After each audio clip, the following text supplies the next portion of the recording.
I was just thinking one of the first public performances I ever did was in 5th grade. I lip synced to the song Celebration. It was like a lot of schools coming together to do like obstacle courses and sing and dance, and it was very joyous. I was really scared before I went out there, and then just sang my heart out with other people.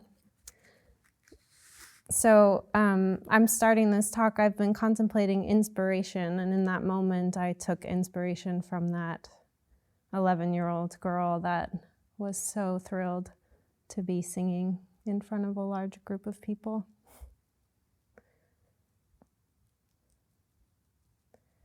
Inspiration, where do we find it, and how do we gather stability from it?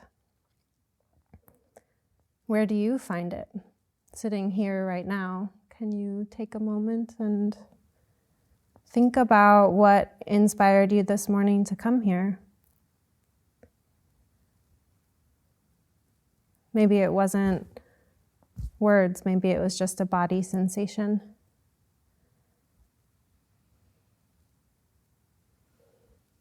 When you think about inspiration, is it related to the human realm or otherwise?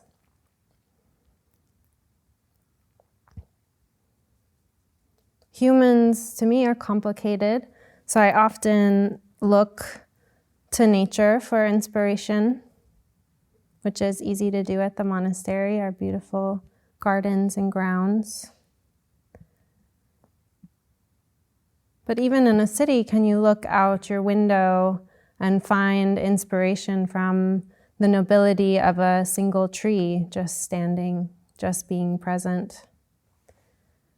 This time of year, the bees are particularly industrious, gathering the last bits of nectar and pollen. Are you inspired by their efforts? The swallows have left.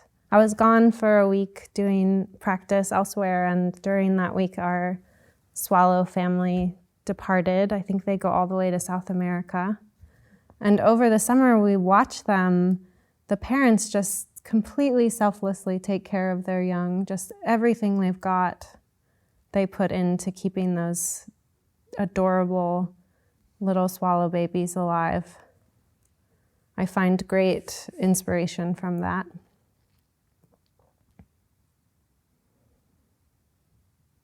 What we find inspiration in will be the direction that we orient our lives. Is the brilliant blue sky awe-inspiring when you drove here? It's a beautiful drive. And how do we carry that awe? I think that's a big question for me, at least, and for lots of people I talk to. How do you hold that awe and really let it sink in and really let it direct the way we live our lives? How do we let that awe shape us?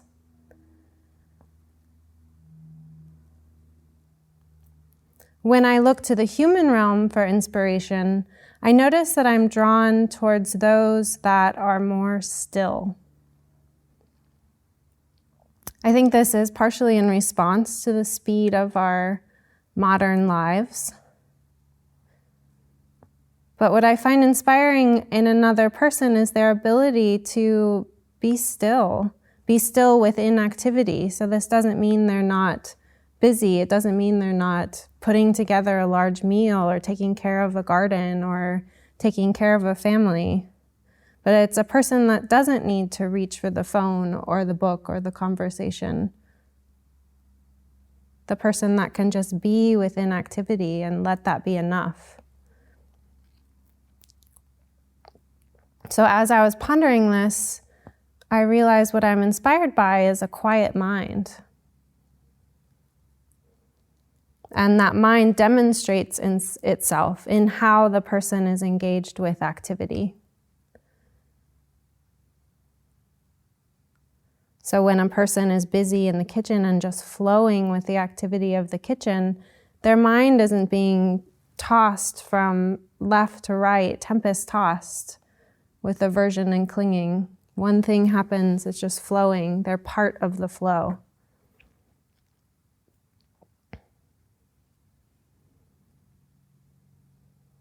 And a person like this can really change a whole scene. A person just standing very calmly, present, at ease in a line in an airport or in the grocery store. Can really feel it and be inspired by it. There's an attitude in that kind of presence, an attitude of yes. Like, yes, I am here, and whatever is happening is what I'm doing.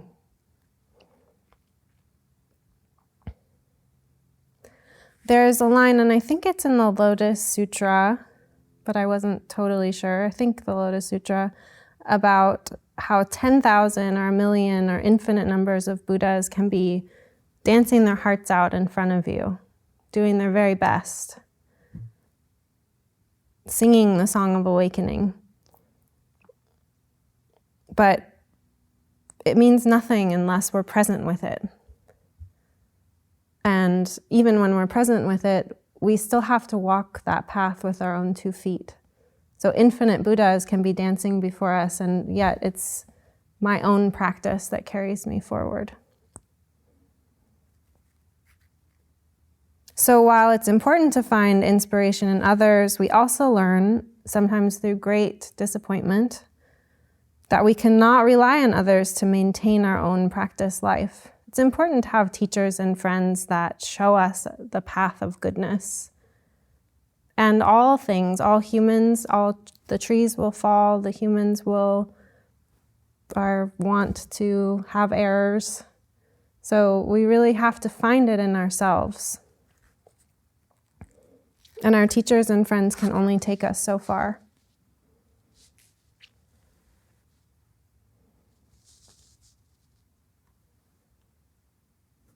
And as far as the 10,000 Buddhas dancing before us goes, I'm pretty sure that's actually what's happening all the time. That everything is calling us. It's all Buddhas. And that's easy to say and a little bit dangerous to say, so that's just a feeling I have. And I miss it. I'm not with it all the time.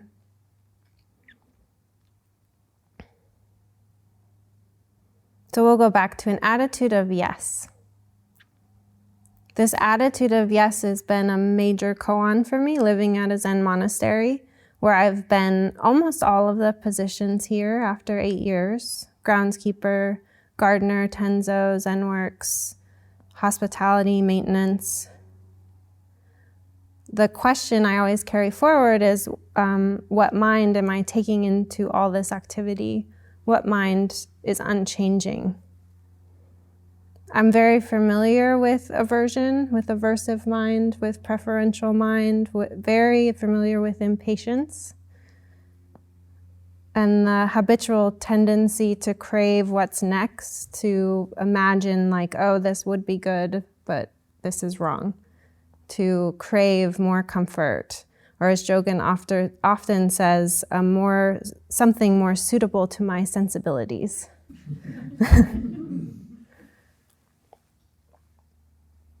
But our practice invites us to live in such a way that we are not at the mercy of our habitual responses to circumstance. And there are many levels to this. When I'm cooking in our kitchen, I can say, oh, poor me, stuck in this windowless kitchen. I can just complain, oh, I'm missing the Dharma talk, oh, this is happening, oh, this other person gets to do whatever they're doing. Or I can turn that and say, oh, I'm giving my life to offer food to people. How wonderful. How wonderful it is that I'm in this kitchen that has 6 different kinds of vinegar and oils and like a whole giant cupboard full of gluten-free flours if I so wanted them. The abundance is, it's unspeakable almost. So I have that choice more and more. I can choose to orient the mind towards something more positive. I'm not just like completely enmeshed in like, oh, bad, and that is me, and that is actually what's happening. I see that there is more possibility, more fluidity. We can choose to turn towards the positive. We can also not turn. And that's part of our practice that's really important too. Can cultivate positivity,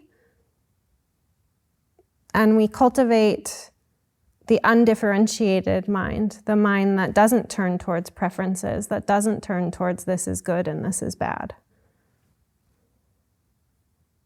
So creating a stable foundation, knowing the place of undifferentiated presence, makes it possible to hold a larger space for all the myriad activities of the human mind to arise. So I might be having a really hard time in the kitchen. I might also see the wonders of the abundance. And I also have space to see both of them dancing, arising, falling away. And I don't need to make a big fuss over it. It's just part of the dance. So we may become overwhelmed with aversion or desire, but whatever it is that comes up can be held in this open space, this undifferentiated space, this space that is not contingent on circumstance, because the circumstances of our lives are, as you probably have noticed, always going to change. We notice it, but somehow the expectation for things not to change, at least in my experience, continues. But that is where we begin to have choice. Emotions come and go, and if I'm not completely bound up in them, believing them to be me and my whole experience, then I have more of a choice in how I respond to them. I'm not saying don't be angry. I'm not saying don't have a hard time. I'm just seeing it for what it is, as an arising and a falling away. And then I can say, this anger actually has all these underlayers, and I'm going to hopefully respond the best way that I can and step forward into my life, continue to step forward. So creating a foundation of presence. Many years ago, I read a book by John Tarrant, and the introduction really stuck with me. He talked about his kind of turning moment when he really dove into practice. He was watching a sunset and noticed that he couldn't actually be present for the sunset. It was glorious. It had all the perfect components to make up the best sunset you could see, and yet he was dissatisfied. He couldn't really be present for his life. He was thinking about dinner, thinking about, it's going to end and I'll be disappointed, and all the things that go with clinging and aversion. And he really wanted to just be with the sky, to merge with the experience of beauty of a sky changing into night. I know this really well, actually. Living here in particular, I live out by the garden in a little house, and I'm often walking out there. The weather is perfect. Chosen's flowers are in full bloom. There's little bees around. I live in a great community, and yet I see myself not able to expand beyond my own orbit. Me and my suffering cloud over the enormous beauty that I'm surrounded by.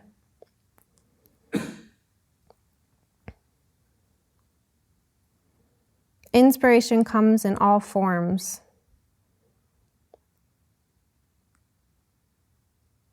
So seeing how I'm clouded can be great inspiration. Seeing that the world is actually beautiful and I'm not really being able to be present with it is great inspiration for practice. And inspiration can carry us only so far.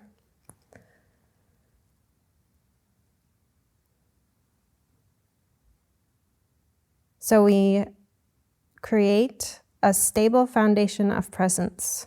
We get to know the undifferentiated mind. This is a place where inspiration can actually be held and actualized. This takes qualities like determination, faith, and focus. Creating a stable foundation of presence happens in the zendo. We still the body, we watch what arises, we quiet the mind.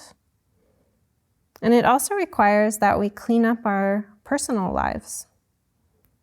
We did Fusatsu ceremony last night, which is a ceremony of repentance and bowing and taking of refuges, reciting the Buddhist precepts, and also taking a moment to atone for anything that we might feel is hanging in our heart. And this is a really important building block to living a generous and equanimous life. I know when I've gone through tumultuous times with relationships or whatever was happening, to sit down on the cushion and actually expect to quiet my mind was not really possible. And that just happens. That's how human life goes. But if we can do the best we can to really turn towards living a life with the precepts as a guide, our life will actually be a lot easier, it seems. And this doesn't happen overnight. It's not like you just decide that and then suddenly we find the groove and stay in it. We continue to kind of move too rigid, too loose, and continue to find our way with it.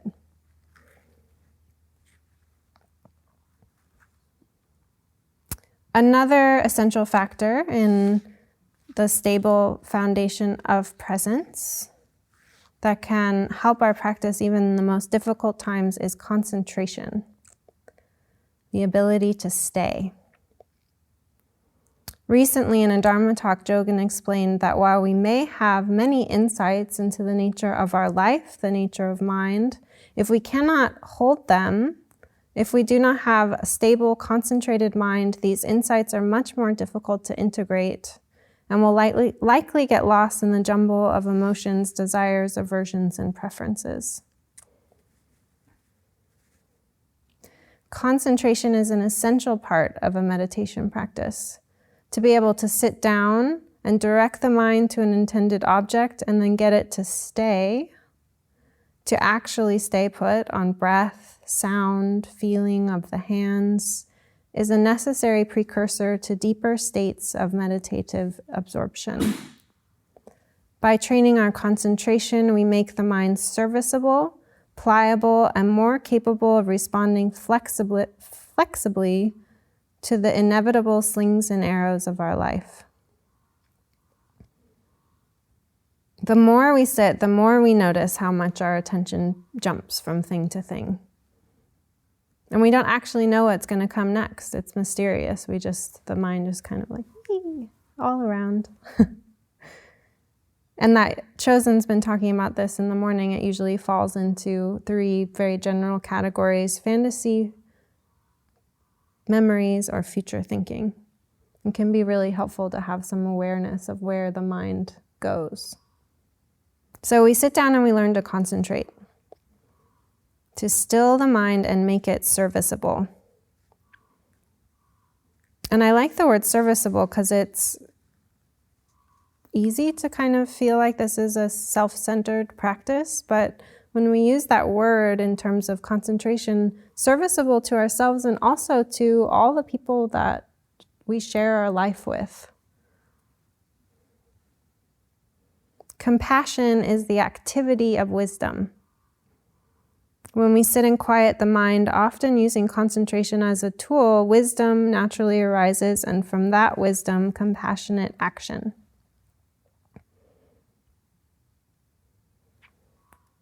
There are many factors to learning to concentrate, and faith is undoubtedly important. So just like the kitchen example I used earlier, it's really important to be positive about this practice. The faith I'm talking about right now, at least, is believing in your own ability to do this. And I think it's particularly hard these days with cell phones and media and news streams and things. Like, we're really fragmented. So we really need to believe that we can sit down and concentrate, that we can set all of that aside. So believing in your ability partly has to do with really facing the inner critic, noticing what you might say to yourself. We say things to ourselves that we would never say to a friend, is something Chosen often says, and that's good to recognize. What if your friend said to you, I start each meditation period doubtful and full of criticism for my practice? What advice would you give that friend? And can you give that advice to yourself? Would you really say, yeah, that's a great way to start? That'll get you far. So starting positive. If I'm really, we go through different phases. If I'm really having a hard time with the inner critic, I might turn to gratitude practice. Is really helpful. It's a really nice anecdote. And that's just a practice of replacing, okay, when I end a period, I notice I have this surge of negativity about how my practice went. So I might replace that with gratitude, like simple things. Oh, it's so nice that I have these warm clothes, and it's so nice I'm sitting with this friendly community, and just quickly insert those things before the mind has time to doubt you, before it has time to judge. Zen master Daiheng Sunim says this, which I've read many times. I think it must be an important teaching for me, at least. Be very careful about these 2 points. A negative outlook and a tendency to criticize others or yourself will do more harm to your spiritual path than just about anything else.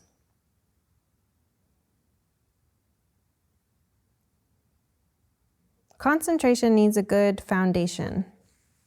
The mind likes to have logical explanations. When there are worlds within worlds found on the internet, kitchens, gardens, families, works, just life in general, why should we sit down and meditate? There is so much world to think about, more and more. We have access to more and more world. Why should we spend time focused only on the sensation of our hands? Perhaps each person has their own flavor of answering this question, and I think it's important to, from time to time, to go back and look at that, to really reassess and reaffirm, hopefully, your reason for coming to practice and why that's important. One reason I found with concentration practice is it feels good. A scattered mind is very anxiety producing.